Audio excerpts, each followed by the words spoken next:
السلام عليكم ورحمة الله تعالى وبركاته. أعزائي، كنتمنى تكونوا بخير وعلى خير وعواشركم بركة. اليوم جبتكم واحد الوصفة واحد الكيكة ديال التفاح مع الجعدة، كتجي رائعة المذاق، كتجي لذيذة والمقادير ديالها جد بسيطة. كنتمنى تنال إعجابكم وتجربوها. كتجي سهلة وكتوجد في 5 دقائق، ماشي ما كتاخذ شي وقت بزاف. تقدروا تعدلوها الكوتي. كتجي على هذا الشكل هذا، كتجي لذيذه بزاف بالجعده والتفاح. بقاو معايا ندوزو لطريقه التحضير والمقادير. المقادير اللي غنحتاجو: 2 بيضات، كاس ديال السكر ما يكونش عامر بزاف، كاس زيت كذلك سوا ما عامرش بزاف، كاس ديال الحليب محكوك واحد الجعده، و2 تفاحات. غنحتاجو الدقيق طبعا، واحد الساشي ديال فاني، وخميره الحلويات مقدار 14 غرام. ندوزو للطريقه ديال التحضير. على بركه الله نبداو الكيكه ديالنا. نهرسو 2 بيضات،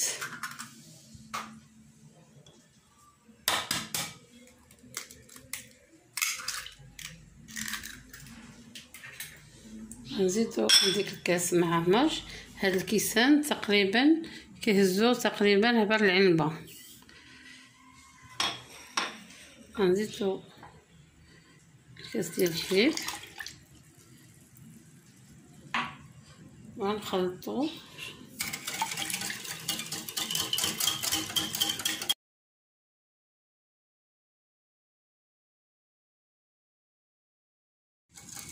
ملي كنخلطو مزيان كنضيفو ديك الكاس اللي معمرش ديال الزيت، كنخلطو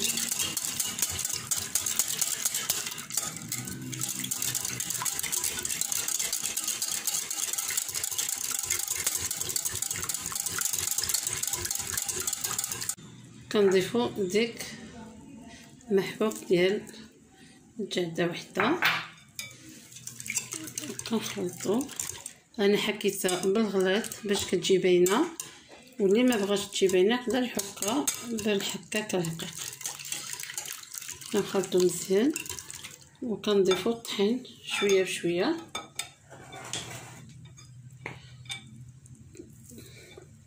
الطحين طبعا خصو يكون مغربل.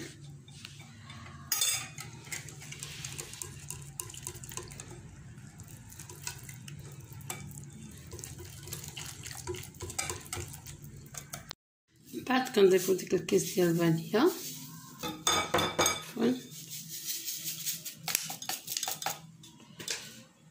وغنعملو ديك الكيس ديال خميره الحلوى وغنخلطو كلشي. بعد كنعملو خميره الحلوى وكنضيفو معها شويه ديال الدقيق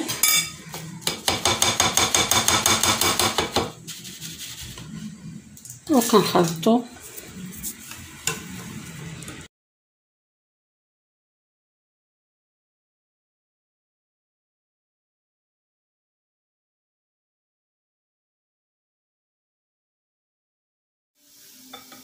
اعزائي، الخليط ديالنا هو وجد، هانتوما كتشوفوا ما خصوش يجي خفيف وما يجيش ثقيل. غنجيبوا المول ديالنا اللي دهناه مسبقا بالزبده ورشيناه بالطحين، وغنخوي فيه الخليط ديالنا. هنا الكيكه ديالنا في المول. كنجيبو ديك التفاح اللي قطعناه على هذا الشكل هذا، ماشي رقيق ماشي غليظ.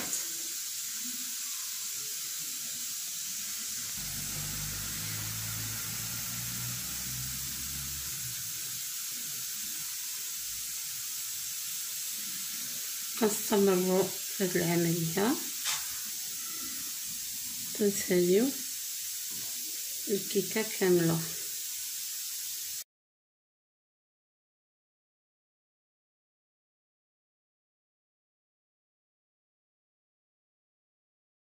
ديالنا جات على هاد الشكل هذا. كنقبطوا واحد الساشيه ديال فاني، كنحاولوا نرشوا ديك التفاح من الفوق، واللي كتعجبو القرفه يقدر يرشها حتى هي. انا غنكتفي فاني وغندخلوها الفران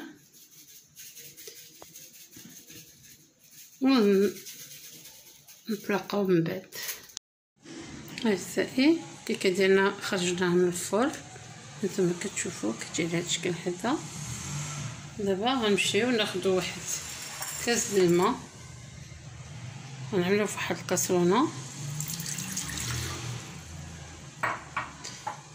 وغنضيفوا له واحد 2 معالق ديال المربى ديال المشمش، 2 مغارف يكونوا عامرين.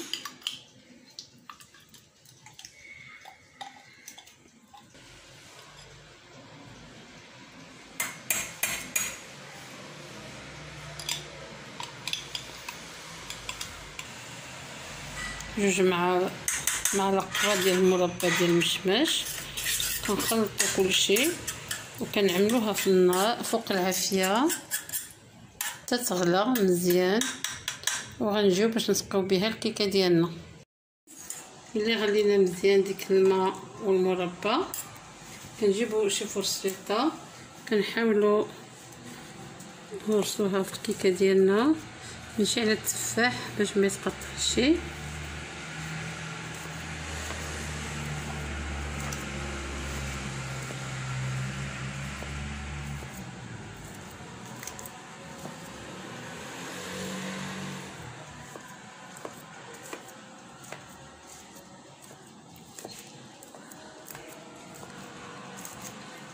من بعد كنسقيوها بديك الماء.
دابا اعزائي غندخلوها واحد 2 دقائق هكا في الفران ونخرجوها.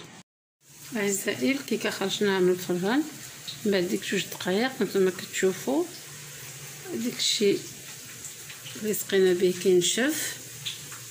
دابا غيبقى لنا نمشيو نحطوها في طبق التقديم.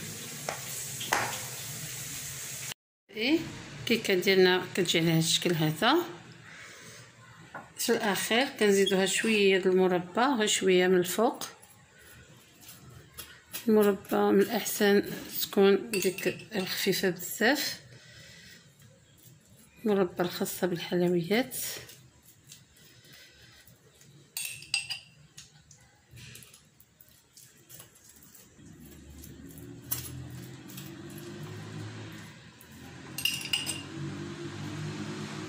كتعطيها لمعان وكتجي لذيذه بزاف مع هذا التفاح. هذا هو الشكل النهائي. اللي بغى يخليها هكا يخليها، اللي بغى يرشها بشويه د اللوز حتى هي كتجي احسن.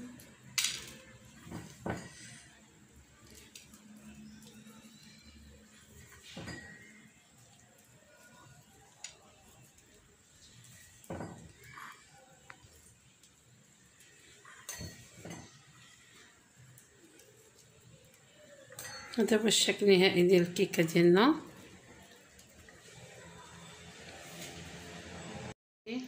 الشكل الاخير ديال الكيكه ديالنا كيجي لهذا الشكل هذا، كيجي رائع في المنظر والمذاق. كنتمنى يعجبكم وتجربوها، وما تنساوش المشاركه ديالكم باش يوصلكم كل جديد.